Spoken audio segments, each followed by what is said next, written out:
MPSC revision चॅनलवरती आपलं स्वागत आहे. आज आपण या व्हिडिओमध्ये 2023मध्ये झालेल्या तलाठी भरतीच्या 57 शिफ्ट्समधील 1425 प्रश्नांचा सराव घेणार आहोत. हे सर्व प्रश्न 2025मध्ये होणाऱ्या सर्व TCS पॅटर्ननुसार एक्झामसाठी उपयोगी पडतील. तर चला आपण आपल्या व्हिडिओला सुरुवात करूया. आजचा पहिला प्रश्न, झेलम नदी भारतातील कोणत्या केंद्रशासित प्रदेशातून वाहते? ऑप्शन: जम्मू आणि काश्मीर, अंदमान आणि निकोबार बेट, लक्षद्वीप आणि पुदुचेरी. तर आपलं उत्तर आहे ऑप्शन क्रमांक 1, जम्मू आणि काश्मीर. पुढचा प्रश्न, संगणकातील इनपुट डिव्हाइसचे मुख्य कार्य कोणते आहे? ऑप्शन क्रमांक 1, संगणकाला डेटा पुरवणे. ऑप्शन क्रमांक 2, डेटावर प्रक्रिया करणे. ऑप्शन क्रमांक 3, संगणकावरून डेटा प्राप्त करणे आणि प्रक्रियेसाठी डेटा संग्रहित करणे. तर आपलं उत्तर आहे ऑप्शन क्रमांक 1, संगणकाला डेटा पुरवणे.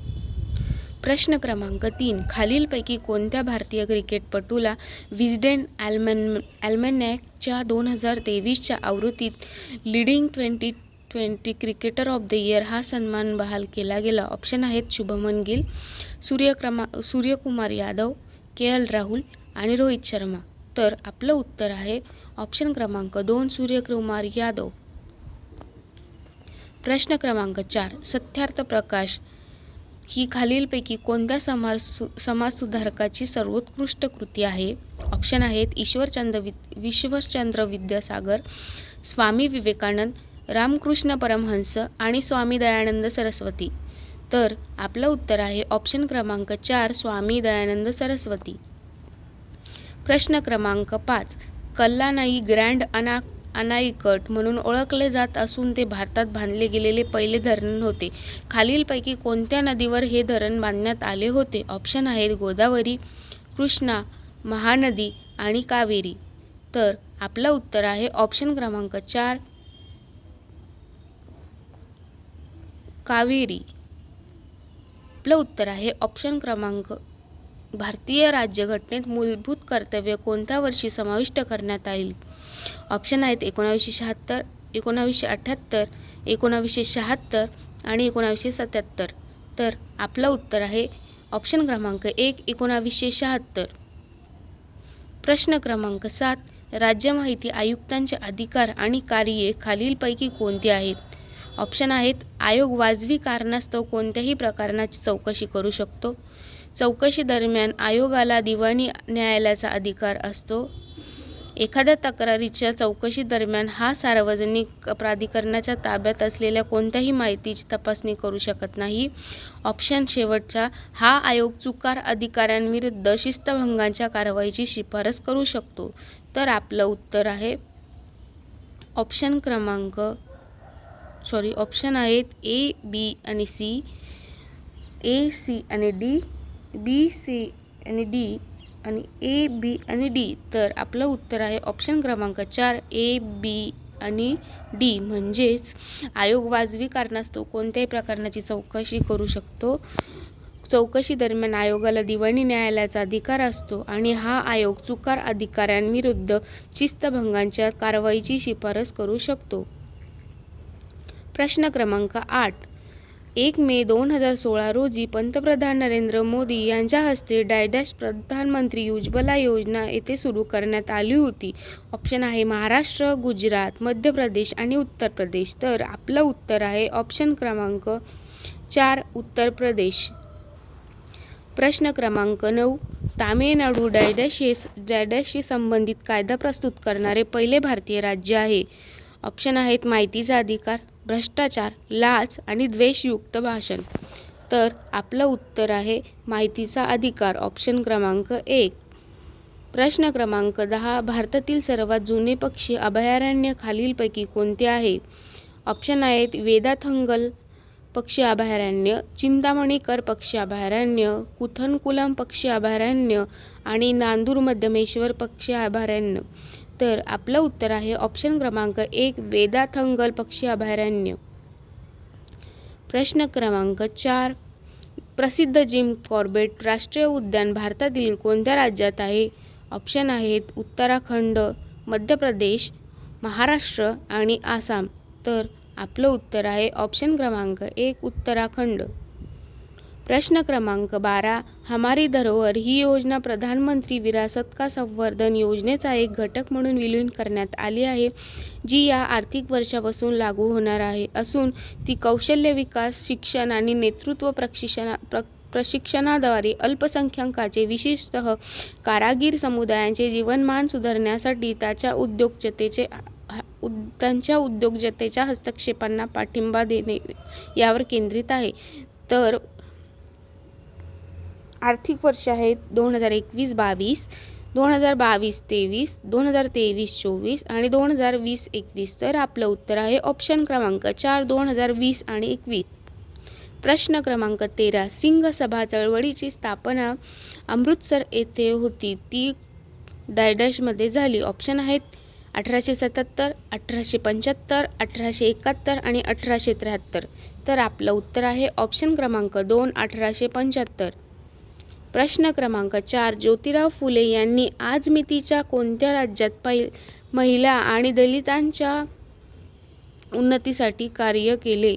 ऑप्शन आहेत पश्चिम बंगाल, महाराष्ट्र, तामिळनाडू आणि कर्नाटक. तर आपलं उत्तर आहे ऑप्शन क्रमांक 2 महाराष्ट्र. खालीलपैकी कोणते विधाने भारतीय नागरिकत्वाबाबत योग्य आहेत? करेक्शन आहे 13 नंबर. सिंग सभा चळवळीची स्थापना अमृतसर येथे 1873 मध्ये झाली होती. 1875 आणि 1873 तेवढं करेक्शन करून घ्या. पुढचा प्रश्न. खालीलपैकी कोणते विधाने भारतीय नागरिकत्वायोग्य आहेत? एक किंवा दोन्ही पालक भारतीय नागरिक असल्यास प्राप्त केले जाऊ शकते. हे केवळ जन्माने किंवा नागरिकीकरणाद्वारे प्राप्त केले जाऊ शकते. एक पालक भारतीय नागरिक असल्यास ते प्राप्त केले जाऊ शकते जेव्हा एखादी व्यक्ती भारतात जन्मते तेव्हाच ते मिळवते. आपलं उत्तर आहे जेव्हा एखादी व्यक्ती भारतात जन्मते तेव्हाच ती मिळवता येते. ऑप्शन क्रमांक 4. प्रश्न क्रमांक 16. डॅश येथे भारतातील पहिले बुलेट ट्रेन स्टेशन उभारले जात आहेत? मुंबई, कच्छ, सुरत आणि अहमदाबाद. आपलं उत्तर आहे ऑप्शन क्रमांक 3 सुरत.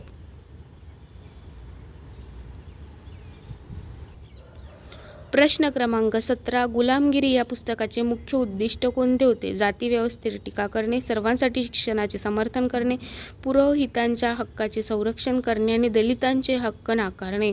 ऑप्शन आहेत फक्त ए आणि बी, फक्त बी आणि सी, फक्त ए आणि डी, फक्त ए आणि सी. तर आपलं उत्तर आहे ऑप्शन क्रमांक 1 फक्त ए आणि बी म्हणजे जाती व्यवस्थेवर टीका करणे, सर्वांसाठी शिक्षणाचे समर्थन करणे होय. प्रश्न क्रमांक 18. 42वा संविधानिक सुधारणा अधिनियम 1976 द्वारे उद्देशिकेमध्ये खालीलपैकी कोणता शब्द जोडला गेला नाही? ऑप्शन आहेत एकात्मता, स्वातंत्र्य, धर्मनिरपेक्ष, समाजवादी. तर आपलं उत्तर आहे स्वातंत्र्य. ऑप्शन क्रमांक 2. प्रश्न क्रमांक 19. निरोगी दृष्टीसाठी खालीलपैकी काय महत्त्वाचे आहे? ऑप्शन आहेत जीवनसत्व के, लोह, जीवनसत्व ए आणि कॅल्शियम. आपलं उत्तर आहे ऑप्शन क्रमांक 3 जीवनसत्व ए. प्रश्न क्रमांक 20. 1923 मध्ये स्वराज्य पक्षाची स्थापना झाली आणि पक्षाचे अध्यक्ष आणि मोतीलाल नेहरू हे सचिव बनले होते. तर आपलं उत्तर आहे ऑप्शन क्रमांक 2 चित्तरंजन दास. प्रश्न क्रमांक 21. Which of the following cells contain multiple nuclei?